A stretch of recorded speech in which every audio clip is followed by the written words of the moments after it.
Hi అండి. ఇది పొనగంటి కూర. ఇప్పుడు మనం పొనగంటి కూరని ఎలా చేసుకోవాలో చూద్దామండి. పొనగంటి కూరని నీట్‌గా కడిగేసుకొని ఇలా కట్ చేసుకొని పెట్టేసుకున్నానండి. ఉల్లిపాయలు కోసేసుకున్నాను. ఉల్లిపాయ, పచ్చిమిర్చి, కరివేపాకు రెడీగా పెట్టేసుకున్నాను. చూడండి, ఆకులు ఆకులుగా తీసేసి పొనగంటి కూరని ఇలా కట్ చేసి పెట్టేసుకున్నానండి. ఇప్పుడు బాణీలో ఆయిల్ వేసేసుకొని పోపు దినుసులు వేసేసుకుందాం. పొనగంటి కూర తినడం వల్ల కళ్ళకి చాలా మంచిదండి. చూడండి, పోపు దినుసులు వేగిపోయాయి. ఇప్పుడు ఉల్లిపాయ, పచ్చిమిర్చి ముక్కల్ని వేసేసుకుందాం. కొంచెం అంతా కరివేపాకు కూడా వేసేసుకుందాం. వీటన్నిటిని చక్కగా వేగనివ్వాలి. ఇందులో కొంచెం అంత పసుపు వేసేసుకోండి.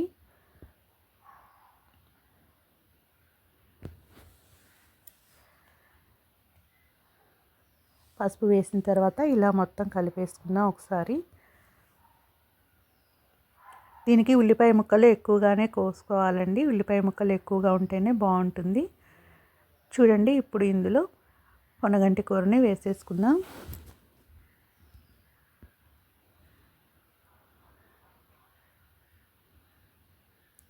ఇప్పుడు మనలో చాలామంది పిల్లలకు కానీ పెద్దలకు కానీ సైట్ ఎక్కువగా వస్తుంది కదండి.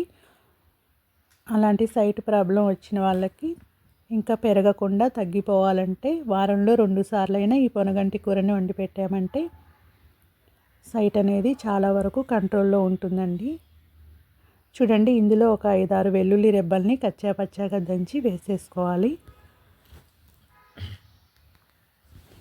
చూడండి, చాలా వరకు కూర అంతా మగ్గిపోయింది. దీన్ని ఎక్కువసేపు మూత పెట్టేసే వండుకోవాలండి. మూత తీసి ఎక్కువసేపు ఉంచకూడదు. తగినంత ఉప్పు వేసేసుకుందాం.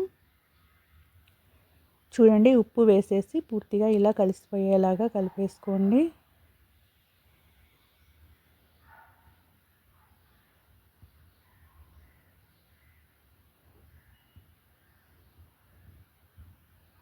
తగినంత కారం వేసేసుకోండి. ఉప్పు కానీ కారం కానీ కొంచెం తక్కువగానే వేసేసుకోండి. ఆకుకూరలో ఏదైనా సరే ఉప్పు కారం తక్కువగా వేసుకుంటే ఎక్కువ కూరని తినొచ్చు మనం.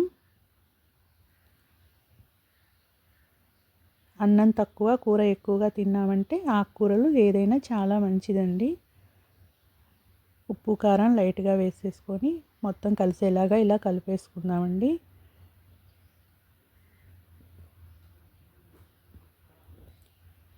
ఉప్పు కారం వేసిన తర్వాత ఒక 2 నిమిషాల వరకు మూత పెట్టేసి మగ్గనివ్వండి. ఆ తర్వాత మళ్ళీ ఒకసారి మొత్తం ఇలా కలిపేసుకొని ఇందులో కొంచెం అంతా వాటర్ పోసేసుకుందామండి. ఇప్పుడు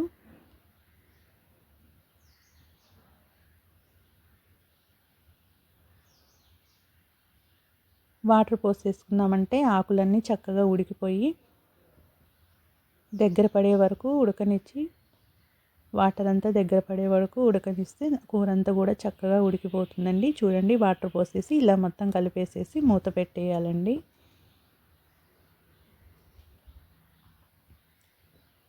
చూడండి ఎలా ఉడికిపోతుందో. మధ్య మధ్యలో తీస్తూ కలుపుతూ ఉండాలండి.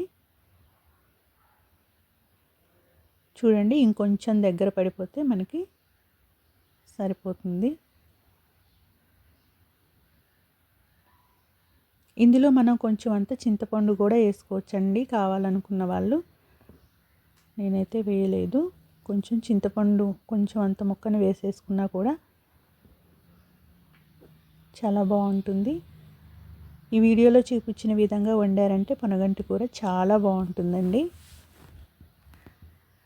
చక్కగా ఎక్కువసేపు మూత పెట్టేసి వండుకుంటే ఎంతో టేస్టీగా ఉంటుందండి.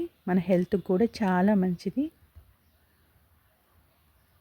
మీరు కొత్తగా నా ఛానల్ని చూస్తున్న వారైతే సబ్స్క్రైబ్ చేసుకోండి ఫ్రెండ్స్. షేర్ చేయండి, లైక్ చేయండి, కామెంట్ చేయండి. మీరు కూడా ఎప్పుడైనా ఇలా పొనగంటి కూరను వండారేమో నాకు కామెంట్ చేయండి. ఈ పొనగంటి కూరకి తాలింపులో ఎక్కువ పచ్చెనగపప్పుని కొంచెం ఎక్కువగా వేసుకోవాలండి. మనకి అది కూర తింటున్నప్పుడు తగులుతూ ఉంటే చాలా టేస్టీగా ఉంటుంది. చూడండి, దగ్గర పడిపోయింది చాలా వరకు.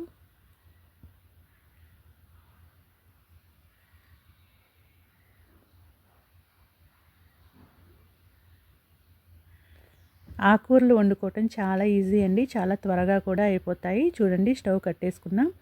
మనకి ఎంతో టేస్టీగా ఉండే ఆరోగ్యకరమైన పొనగంటి కూర రెడీ అయిపోయింది ఫ్రెండ్స్.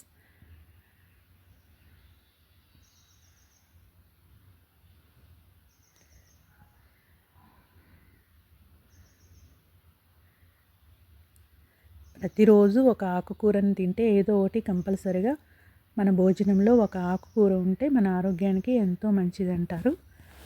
మీరు కూడా ఇలా ఆకుకూర చేసుకొని ఎంజాయ్ చేయండి.